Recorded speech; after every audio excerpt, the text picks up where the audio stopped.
Con ạ. Hôm qua hôm kia đấy mẹ cũng gặp cháu Hợp cũng thấy nó nói thay đổi. Tâm đi lại với nhau thì có cưới luôn đấy năm nay ấy mà.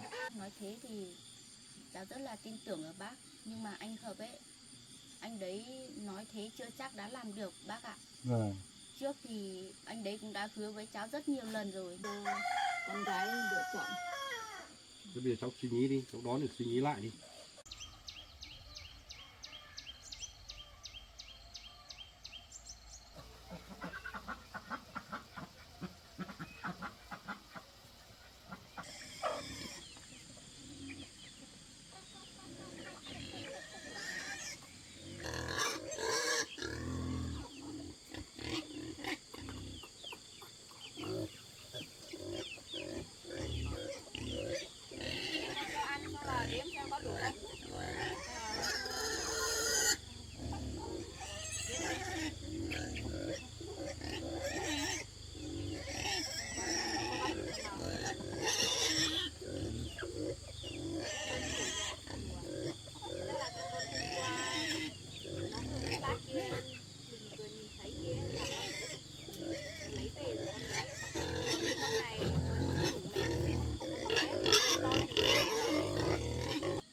Con đi chặt von cho mẹ nhé.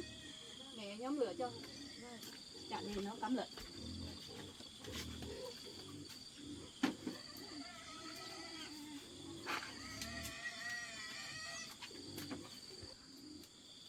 Cái thằng kia hôm qua còn bịt mặt hết chứ. Không thì đi báo công an chắc là còn bắt được đấy. Con ạ. Mẹ cứ từ từ mẹ. Cái thằng đấy ấy, nó về bắt một lần này, nó biết đấy, chắc lần sau lại về đâu. Thanh niên mà còn làm như thế.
Vâng.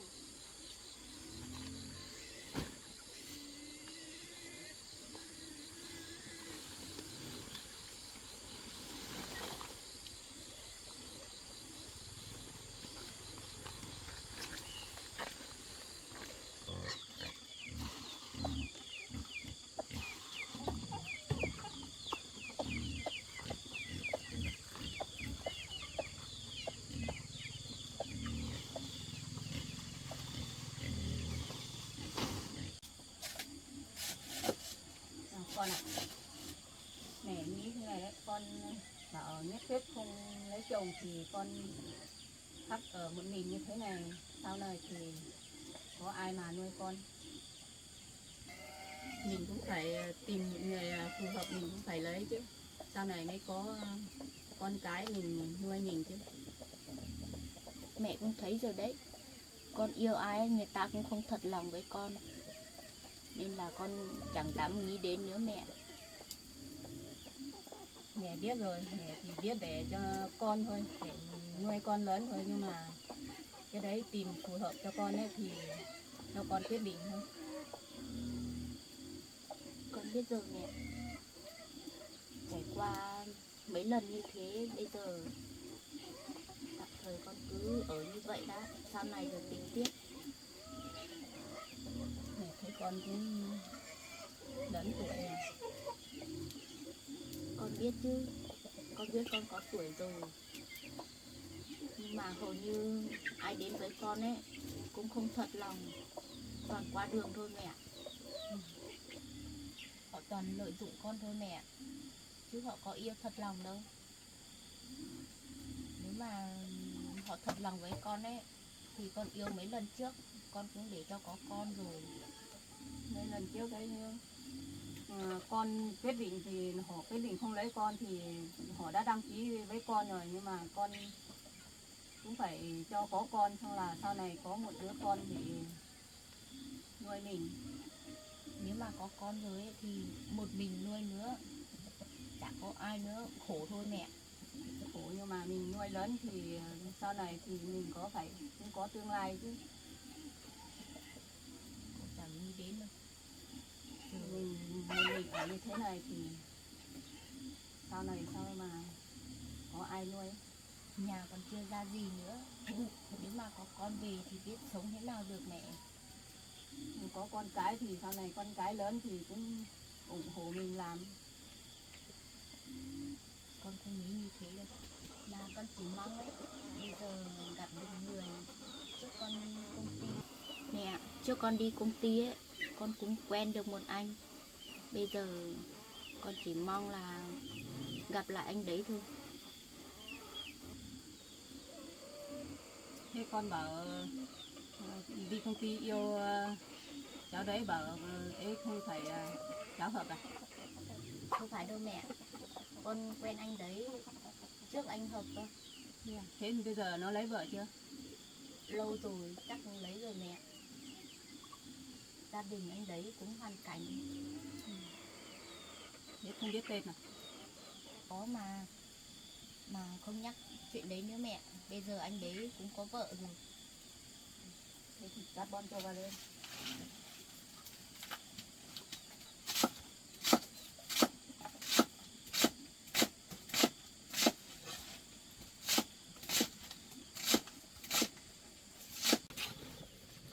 Thái cẩn thận nhé con nhé.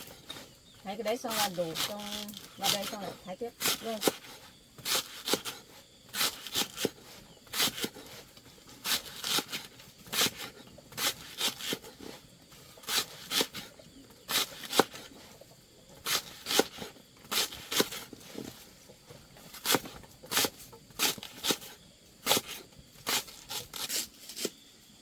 Mà mẹ sao tự nhiên hôm nay lại hỏi chuyện đấy?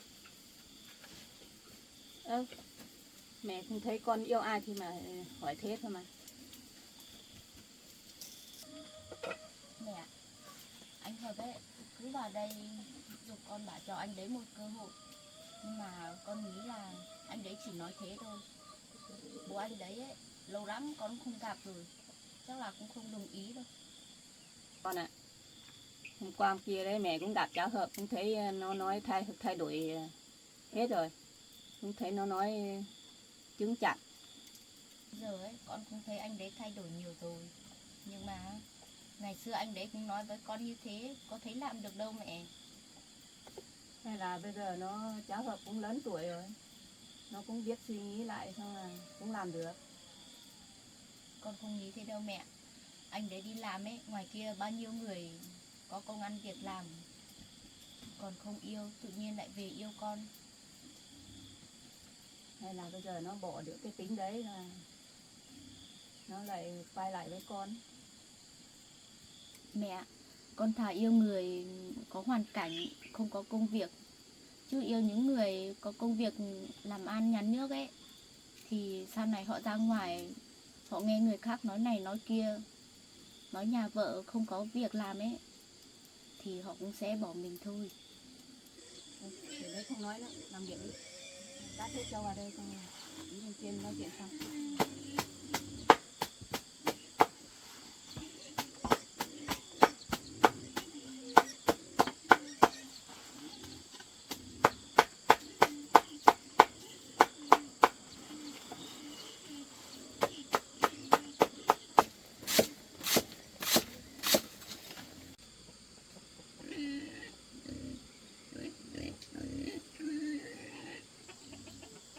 Con ơi, nhìn thấy nóng quá. Ra ngoài bàn ngồi. Ra ngoài bàn mẹ hỏi chứ.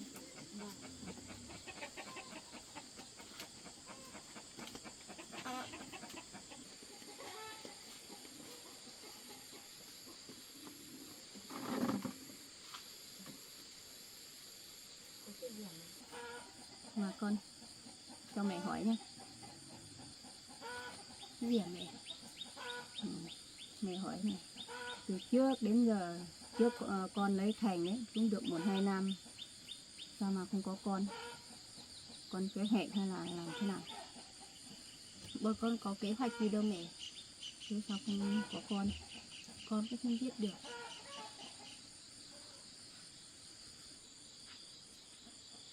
Thế bây giờ thì không thấy có con thế này thì mẹ nghĩ chắc là trước con đi làm công ty, cái đấy công ty độc hại thì không có con được. Con cũng không biết được. Mà con cũng không đi khám bao giờ nữa, con không biết. Mà con thấy anh Thành lấy Yên Chi cũng chưa thấy có con đâu mẹ. Mẹ nghĩ chắc là cũng do con một phần đấy. Người ta lấy mấy tháng rồi còn có con rồi, mình còn lấy 1-2 năm không có. Con cũng chả biết được. Lúc con lấy anh Thành ấy, con cũng không kế hoạch gì nữa. Mà con nghĩ chắc là anh Thành đi lấy Yên Chi cũng không thấy có con. Chắc cũng không phải lỗi tại con đâu mẹ. Nhưng mà đấy là chuyện của anh Thành, mẹ hỏi làm gì?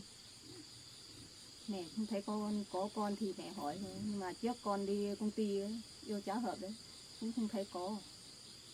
Lúc đấy bọn con kế hoạch mẹ. Anh đấy lúc đấy còn đang đi học nữa. Anh đấy bảo cũng chưa muốn có con nên là bọn con kế hoạch rồi.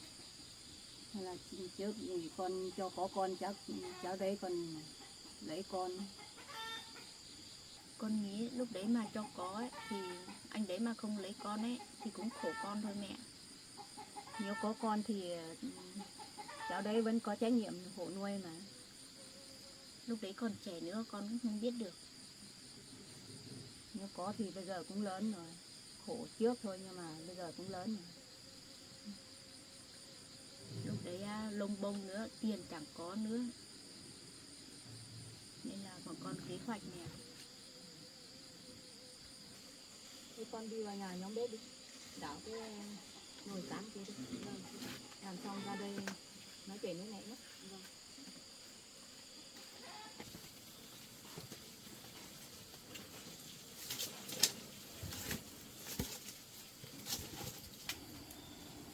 Tự nhiên hôm nay mẹ lại nhắc đến chuyện anh Thanh làm gì. Người ta đã không lấy mình rồi, còn nói đến chuyện con cái nữa chứ.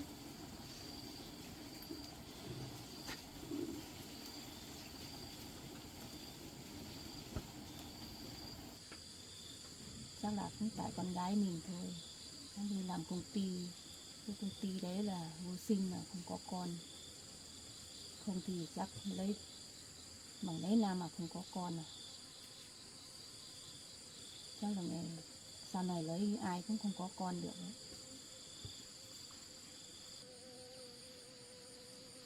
Lạ thật đấy, lấy cho Thành còn 2 năm trời mà không có. Không phải con Thành cả, là cháu Hợp nữa, cũng lấy lâu cũng không có. Hàng mấy người, cả cháu Trường nữa, người ta yêu mấy tháng còn có con rồi. Con gái mình thì yêu hàng mấy người mà không có con thế này. Đó là mai lấy thuốc cho nó uống. Không thế này thì mai không có ai nuôi nó rồi.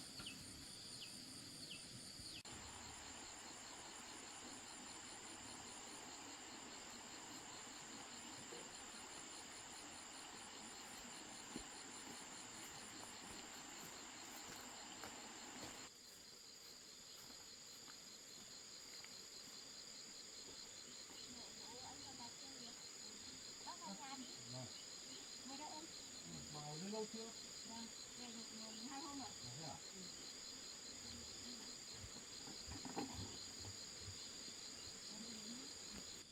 Con đi lấy nước đi, để cốc đấy thôi. Bà lên đây được mấy ngày rồi? Cũng được 12-13 hôm rồi. À thế à?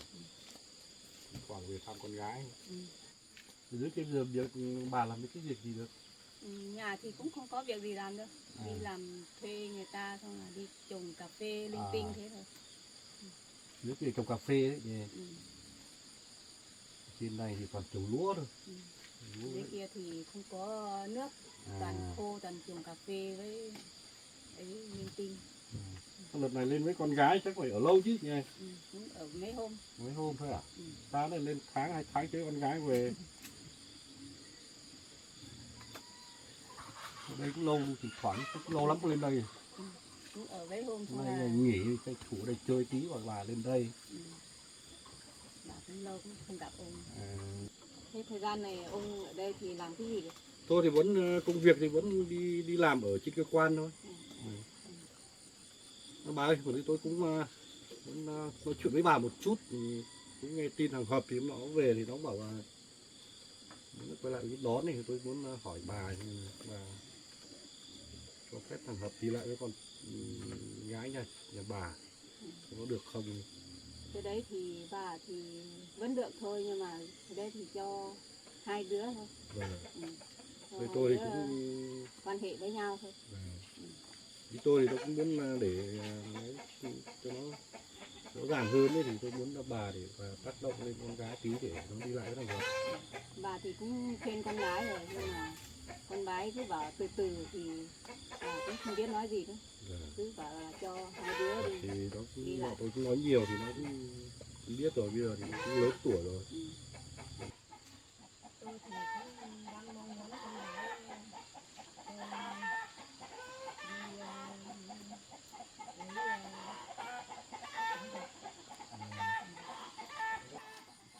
Tôi thì nếu mà hai đứa nó quyết tâm đi lại với nhau thì tôi thì có cưới luôn đấy năm nay ấy mà. Đây con ơi, lấy nước ra đi. Đợt này cũng để lâu dài nữa. Bà thì cũng mong muốn như thế thôi, nhưng mà cái đấy thì cũng do con cái thôi.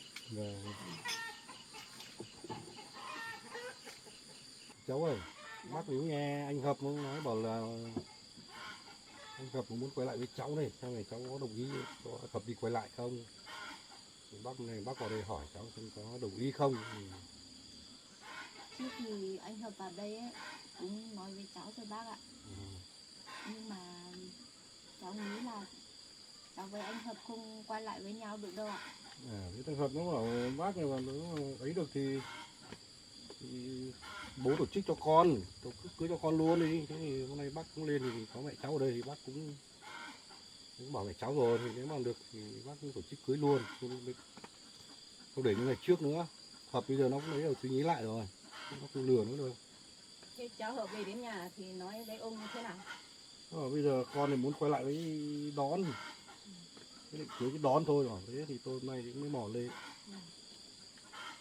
Hay là bây giờ cháu Hợp cũng thay đổi con?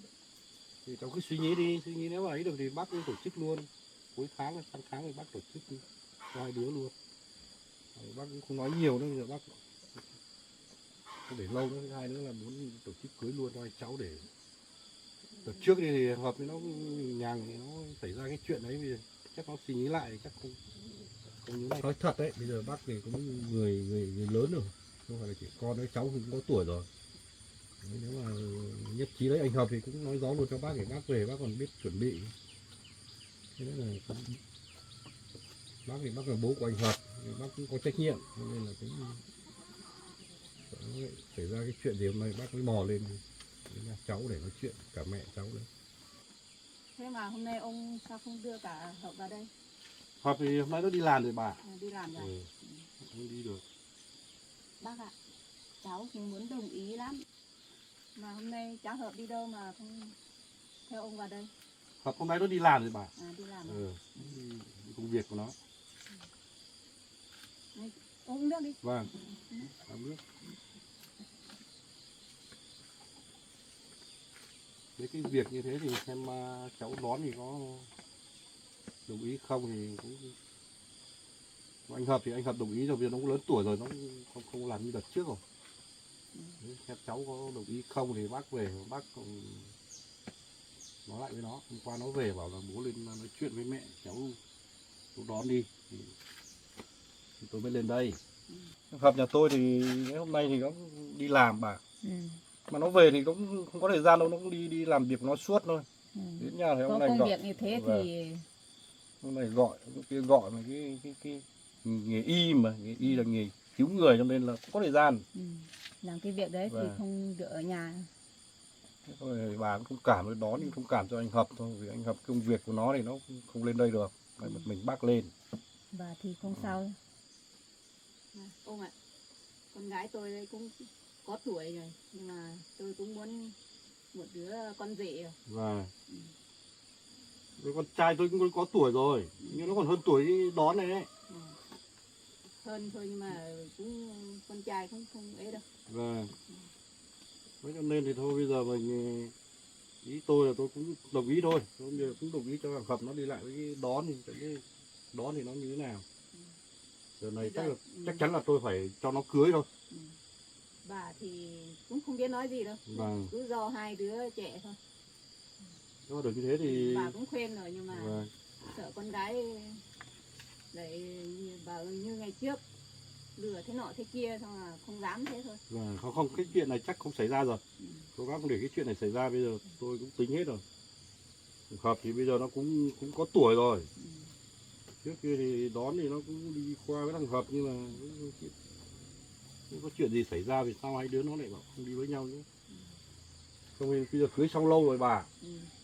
Trước rồi tôi lên đây tôi cũng xin ngày tháng năm rồi. Không có chuyện thế Năm gì. sinh vào về đi xem ngày cưới, ngày ăn hỏi, nhưng mà về hai đứa đây bảo không cưới nữa.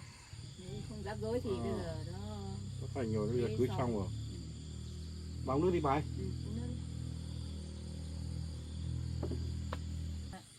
Bây giờ con suy nghĩ như thế nào thì nói một câu cho ông biết đi. Thế con ạ, bố cháu Hợp nói như thế thì con suy nghĩ như thế nào? Con nói cho bác đấy biết đi. Con biết bây giờ con không còn trẻ nữa, con cũng muốn rất đồng ý, nhưng mà về bác ấy thì bác nói thế thì cháu rất là tin tưởng ở bác, nhưng mà anh Hợp ấy, anh đấy nói thế chưa chắc đã làm được bác ạ. Vâng. Trước thì anh đấy cũng đã hứa với cháu rất nhiều lần rồi nhưng mà không thấy thực hiện được. Cháu ạ, cái này chắc là anh Hợp đợt này nó nói thật rồi đấy, về nó nói với bác là đợt này nó sẽ quyết định là đi lại với cháu, thì nó về nó cũng bảo tôi là bố lên để nói chuyện với mẹ cháu, thì này bố nó thay mặt cho anh Hợp thì lên đây nói chuyện với bà với cháu thôi, cháu suy nghĩ thế nào thì đi lại với anh Hợp. Đúng đấy con ạ. Cháu Hợp bây giờ nó cũng thay đổi nhiều rồi. Nhưng mà con bây giờ thì cứ khăng khăng bảo không lấy chồng thì không được đâu.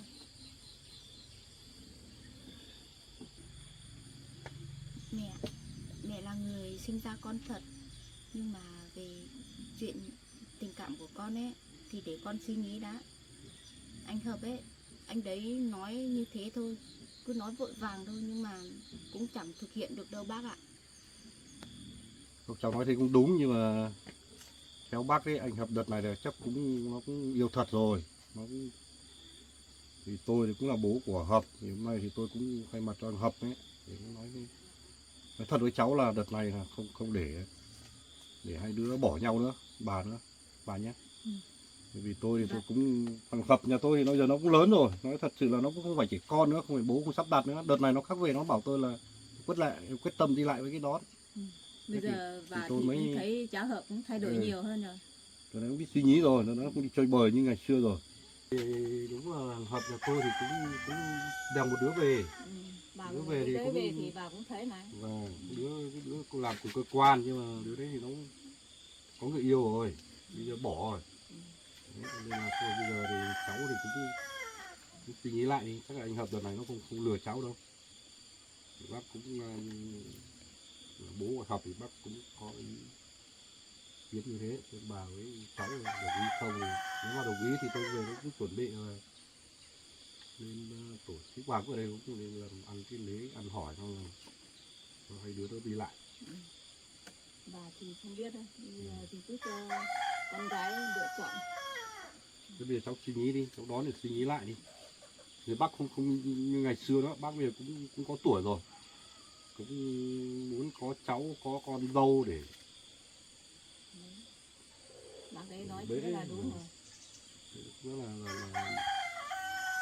là cần người giúp việc nữa, làm việc gia đình nữa. Đúng rồi. Bác ạ, hôm nay ấy, bác vào đây nói thì để cháu suy nghĩ một thời gian đã. Cháu biết anh đấy cũng thay đổi rất nhiều. Thời gian này ấy, thì cháu cũng gặp chút chuyện thì anh đấy cũng giúp đỡ cháu, nên là để cháu suy nghĩ đã bác ạ. Vâng. Thời gian này ấy, thì anh Hợp cũng giúp đỡ cháu rất nhiều. Cháu cũng rất là cảm ơn anh đấy. Vâng. Còn chuyện đấy thì để cháu suy nghĩ đã bác ạ. Thôi nhưng mà cháu bây giờ nếu mà quyết tâm đi lấy anh Hợp thì bây giờ nếu mà cưới xong rồi bác vẫn cho ra ở riêng mà. Bởi vì cái nhà trước cháu đi làm ở đấy, cái nhà đấy bây giờ Hợp thì nó các dọn đồ ra đấy ở một mình. Nếu mà cháu đồng ý cưới anh Hợp thì bác cho hai đứa ra đấy ở cái nhà trước cháu làm đấy. Còn cho nhà bác ấy phải chỉ đi làm thuê cho nhà bác ấy. Thế nhà bác Tôi muốn cháu Hợp hay là còn muốn cháu Hợp đâu mà. muốn cháu Hợp hả? Vâng. Là con trai thôi. Ừ. Với bà thì tôi bây giờ cũng còn trẻ thôi, cho nên là tôi thì cũng nếu mà lấy con gái cưới thằng Hợp đấy thì lấy về thì tôi cho hai đứa ra ở riêng thôi. Tôi chắc ở một mình thôi. Sau này vì già thì nếu mà không làm việc được thì chắc là cho hai đứa lại vào ở chung. Vâng, với tôi. Nói thế thì cũng đúng thôi. Vâng. Đấy. Bây giờ con suy nghĩ đi, ở đâu cũng làm ăn thôi. Bây giờ nếu đi thì cũng ở riêng. Con biết rồi mẹ. Bây giờ cháu suy nghĩ như thế nào? Có cả bà ở đây nữa, nếu mà nhất trí thì cháu cũng cho bác một câu trả lời cho nó. Thì bác còn về còn biết nói chuyện với thằng Hợp.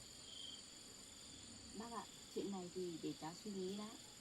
Còn về anh Hợp ấy thì đợi anh đấy đi làm về và đây xem anh đấy nói như thế nào đã bác ạ. Vâng. Không, bác thì bác muốn là nếu mà đồng ý là bác về thì cũng muốn tổ chức nhanh nhanh thôi.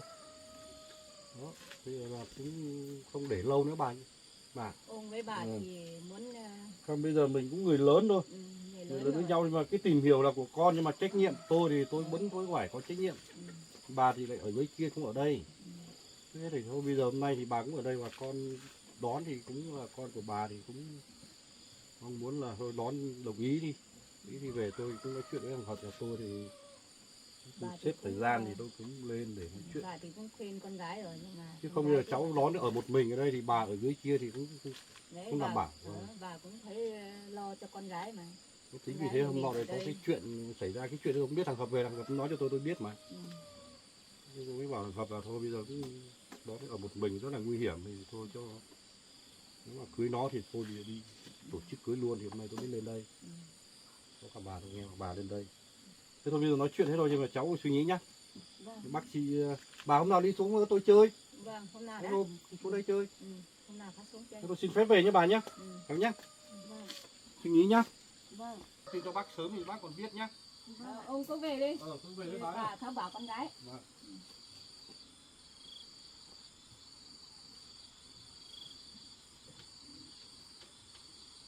Đấy con ạ. Mẹ cũng thấy bố Hợp mẹ đến đây nói như thế thì chắc cũng được đấy. Người lớn là nói như thế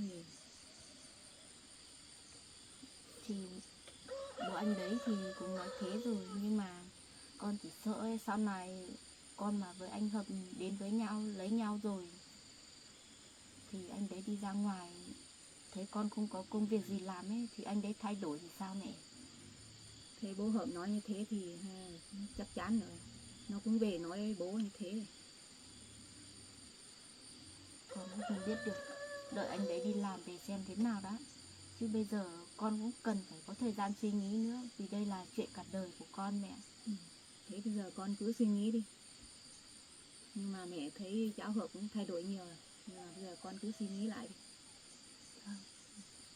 Mẹ, bây giờ ấy con chẳng mong muốn gì nhiều cả, chỉ mong anh Hợp ấy nếu mà nói được làm được cơ. Còn cái khác thì con không để ý mẹ. Hay là cháu Hợp cũng về nói với bố nó. Xong là bố nó về vào đây nói với con như thế. Mình cũng từng này tuổi rồi, cũng phải lấy chồng, có con có cái. Sau này mới có nuôi gói chứ. Vâng, con biết rồi mẹ. Để con suy nghĩ nữa. Thế bây giờ cháu Hợp nó nói như thế thì lấy đi. Không phải suy nghĩ cái gì nhiều nữa. Không sau này thì cũng có tuổi rồi, già sao mà có con được. Từng người tuổi mình cũng phải nên lấy chồng mới có nên nhà cửa. Thì con Thì một mình sao mà đứng được một ngôi nhà được, cũng phải có chồng chứ. thì con cũng đã lấy rồi, con nên gì đâu mẹ, nên con mới lo chỗ đấy chứ. Lo thì mọi chuyện thì lo thôi, nhưng mà cưới xin thì do mẹ khác thủ tục hết, con không phải suy nghĩ gì nhiều đâu. Vâng. Mình cứ chăm lo bản thân mình, lấy chồng xong là có con có cái thôi. Bây giờ thế để con đi xem nồi cắm lợn. Đấy, giờ con quyết định lấy thì lấy đi. Bây giờ đấy bố cháu Hợp cũng nói thế rồi, lấy đi thì cũng khác ở riêng thôi. Bố cháu Hợp còn nó bảo còn trẻ nó khác làm được thôi. Mình ở riêng thì mình khác thủ tục, mình nhà ở khác làm ăn thôi. Mình nếu đi thì đấy, đi ở riêng thì chỗ này đấy, sau này thì mình không có ai ở đây thì mẹ bán đi, lấy tiền xong là làm xứng lễ cho con. Chưa gì mẹ đã bảo bán đất rồi. Nếu mà con đi lấy chồng không ra gì ấy, quay về lấy đất đâu mà ở mẹ. Họ đã cưới đi rồi sao không lấy. Họ đã quyết định lấy rồi còn bỏ con làm gì. Lần này mẹ cũng thấy thay đổi nhiều rồi. Thế nếu mà con lấy anh Hợp thì mẹ mà đi công ty về thì mẹ ở đâu? Nếu mà mẹ bán hết đất đi ấy. Mẹ bán đi xong là sau này mình có tiền lại mua chỗ khác là vẫn được mà. Không, con không nghĩ như Chỗ thế này đâu mẹ. còn hiệu lánh nữa, điện không có điện nữa, đi mua chỗ khác cũng được. Thôi con không nói chuyện đây nữa. Con cứ chăm lo đi lấy chồng. Tốt nhất nếu mà con đi lấy chồng thật ấy thì đất với lại nhà này cứ để đây đi. Mẹ đừng có vội bán làm cái gì. Giả sử ấy, nếu mà nhà ngoài anh Hợp kia ấy, không có đất đai gì ấy, thì con vẫn còn về đây nuôi cá với lại chăn gà ở đây được. Chứ là mẹ nói bán là hết đấy mẹ, chả còn gì nữa đâu. Mẹ nữa còn bảo đi công ty ấy, sau này về già thì công ty họ cũng không nhận đâu mẹ. Mẹ biết như thế rồi, nhưng mà mẹ định bán đi xong là lấy tiền xong là làm xứng lễ cho con, xong là còn nếu chưa hết thì mẹ cũng để đấy, để sau này lại đi mua chỗ khác ở. Chỗ này thì cũng thấy không có điện đóm thì cũng thấy xa, đi qua cái suối kia cũng khó. Chuyện đấy sau này rồi tính thôi mẹ. Thôi con đi xem nồi cắm lợn rồi con đi chăn lợn á. Thế thì con đi xem cám lợn.